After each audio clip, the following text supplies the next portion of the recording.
سلام دوستان، امیدوارم حالتون خوب باشه. این مدت چند بار از من تو اینستاگرام سوال شد که پیپ ایرانی بگیرم یا پیپ خارجی، و من هم چندین بار تو اینستاگرام به صورت دایرکت به دوستان توضیح دادم و گفتم که بد نیست اینو تبدیل بکنم به یک ویدیوی یهویی و گاهی هم از این ویدیوهای یهویی با هم دیگه داشته باشیم که بتونم در آینده هم به این مورد ارجاع بدم و لینک این ویدیو رو واسه اون دوستان بفرستم. جواب این سوال برای من حداقل خیلی سلیقه‌ایه و من لازم می‌بینم که قبلش یه توضیحی در مورد نظرم نسبت به دسته‌بندی آدمایی که پیپ خریداری میکنن بگم. به نظر من دوستانی که پیپ تهیه میکنن 3 دستن. دسته اول دوستانی هستن که پیپ رو صرفا وسیله‌ای برای اسموک میبینن و میخوان یک اسموک خوب ازش بگیرن و صرفا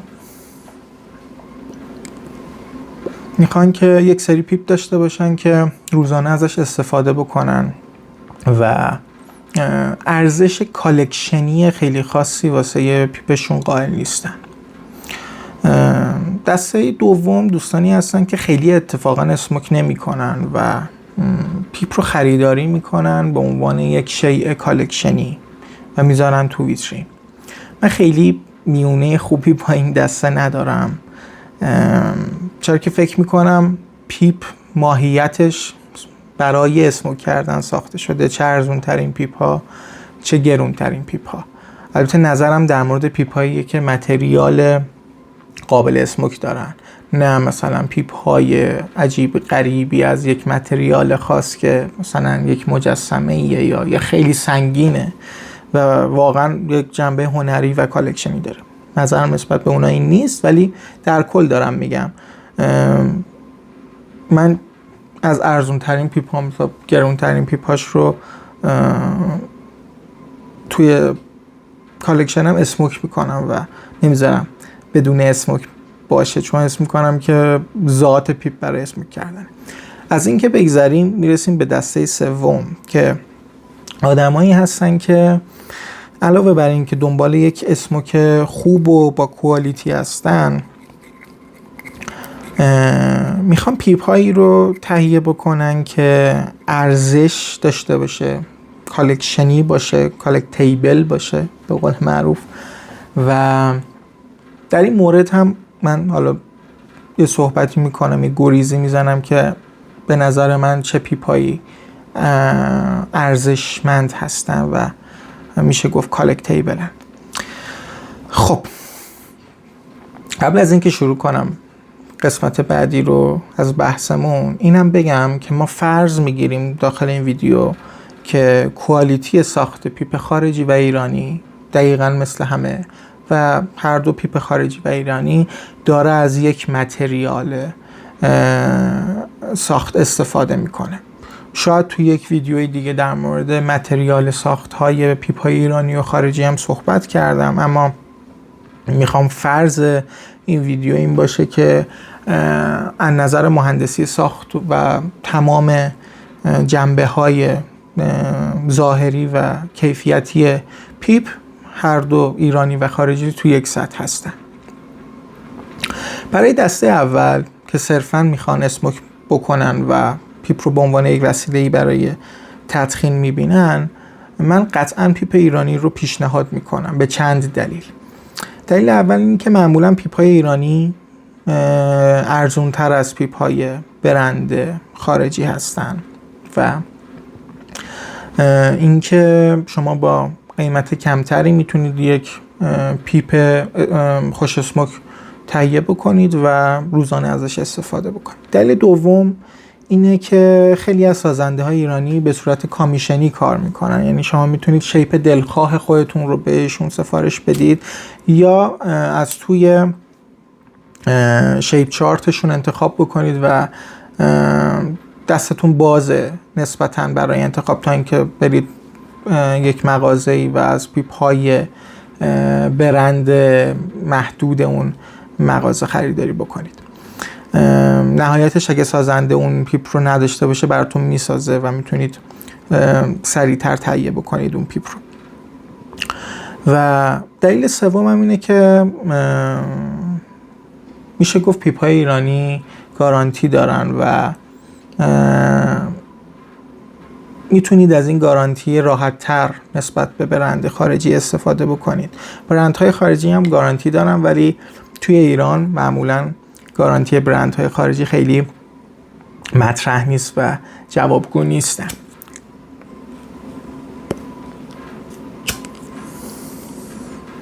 خب اما در مورد دسته دوم و سوم که دنبال پیپ کالکتیبلن، من پیپ ایرانی رو پیشنهاد نمی کنم. چرا؟ اول اینکه کالکتیبل از نظر من یعنی چی؟ کالکتیبل از نظر من به آبجکتی اطلاق میشه که توی تمام دنیا اگر من اون رو ببرم و روی میز خریدارهای اون آبجکت بذارم، یک شناخت نسبی خوبی از اون شی داشته باشن و هرچی اون شناخته قوی تر باشه نسبت به سازنده، نسبت به پیشینه و تاریخچه اون شی، قطعا ارزش اون شی بالاتر میره. خب تو این مقطع زمانی که امروز من دارم این ویدیو رو ضبط میکنم، حداقل من پیپ ایرانی و برند ایرانی و سازنده ایرانی رو نمیشناسم که به شکل گسترده‌ای و قابل قبولی در سطح جهان شناخته شده باشه. بازم میگم من الان بحثم در مورد ساخت و مهندسی ساخت و زیبایی و اینا اصلا نیست. من میگم هر دو در یک حد و اندازه. ولی برندهای خارجی به خاطر پیشینه‌ای که دارن، به خاطر نوع بیزینسی که انجام دادن و تلاش‌هایی که تا به امروز کردن که بخشش هم به خاطر قدمتیه که این برندها وجود دارن، خب مطرح ترن و مثلا من هر جایی از دنیا پیپ ساوینلی یا بربیا رو ببرم یا دانهیل رو ببرم، تا شیپ نامبرش و گروپش و اسم شیپش رو اسموکرا میدونن و یک ولیو ضمنی و یک ارزش ضمنی خود اون برند داره و همین باعث میشه که قابل اطمینان تر باشه. چه بخواین بعداً اون پیپ رو بفروشید و چه بخواین اون رو نگه دارید، البته من به عنوان سرمایه نگاه نمی کنم به نگه داشتن پیپ، ولی به هر حال اون چیزی که شما دارید پول بیشتری بابتش میدید، سوایی از کوالیتی و کیفیت، بابت پیشینه و اسم اون برند دارین پرداخت میکنین که همون پیشینه و اسم باعث میشه که شناخته شده تر باشه و ارزش کالکت کردن بیشتری توی مجموعتون داشته باشه. و همونطور که گفتم تا به امروز من پیپ ایرانی و ساخت ایرانی رو نمیشناسم که این ارزش رو داشته باشه توی سطح جهانی. این صرفا نظر شخصی من بود و من الان خودم رو توی دسته سوم میبینم. بوده زمانی 2-3 سالی که من هم دنبال تنوع شیپ بودم، دنبال آزمون خطا بودم، اما حداقل الان به این نقطه رسیدم که جدای این که میخوام یک پیپ اسموکر خوب داشته باشم، دوست دارم پیپم که توی کالکشنم قرار میگیره یک اصالت و یک ارزش معنوی خوبی هم برخوردار باشه ازش. و این انتخاب شخصی منه. دوست دارم که شما انتخاب خودتون رو توی کامنت ها با من در میون بذارید. اما یه نکته‌ای که میخوام اینجا بهش اشاره بکنم بحث پیپ های استیت و هانت کردن و شکار کردن پیپ های استیت یا پیپ های دست دوم.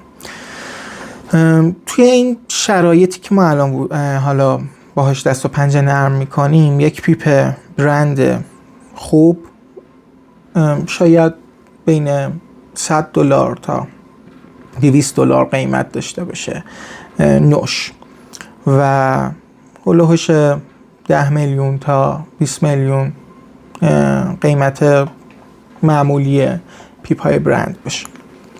اما خیلی وقت شما میتونید که پیپ های استیت یا دست دوم رو از دست اسموکر شکار بکنید و خریداری بکنید با یک قیمت خیلی معقول، مثل 6 تومن، 7 تومن، 8 تومن.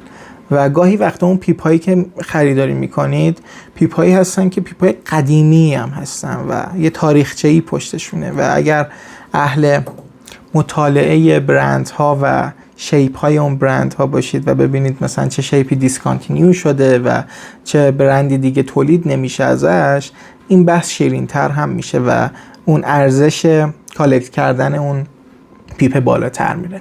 و اینجا شما یک پیپ به قیمت، خوش اسموک و در عین حال با ارزش رو خریداری میکنید. برای همین من خیلی به این قسمت پیپ استیت و شکار کردن پیپ های استیت علاقه دارم. البته خب باید در نظر داشته باشید که شرایط خوبی هم داشته باشه اون پیپ کار کرده و یه کمی شاید تجربه لازم داشته باشه، ولی دستتون میاد یه چند باری که از نزدیک ببینید یا یه کمی خودتون پیپای خودتون رو مقایسه بکنید که شرایط اسموکشون چجوریه، خوب نگهداری شده یا نه. با چند تا عکس ساده میتونید بفهمید که اون پیپ خوب نگهداری شده و شرایط قابل قبولی برای اسموک داره یا نه. و اینکه الان شرایط من و انتخاب من بیشتر به این سمت دسته سومم و معمولا هم میرم دنبال پیپای استیتی که قدیمی ترن، برند هایی که ارزشمند ترن و همینجوری برای من لذت بخش تر این جریان. امیدوارم که اسموک های خوبی داشته باشین. یادتون نره که به من بگین که چی دارید اسموک میکنید.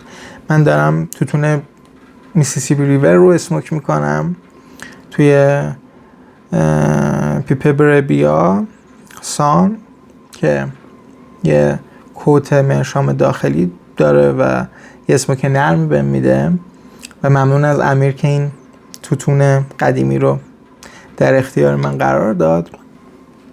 و شما هم حتما بهم بگین که امروز چی اسموک کردید یا چی دارید اسموک میکنید و نظرتون رو هم حتما با من به اشتراک بذارید. خوشحال میشم. تا ویدیوی بعدی یهویی دیگه، خدا نگهدار.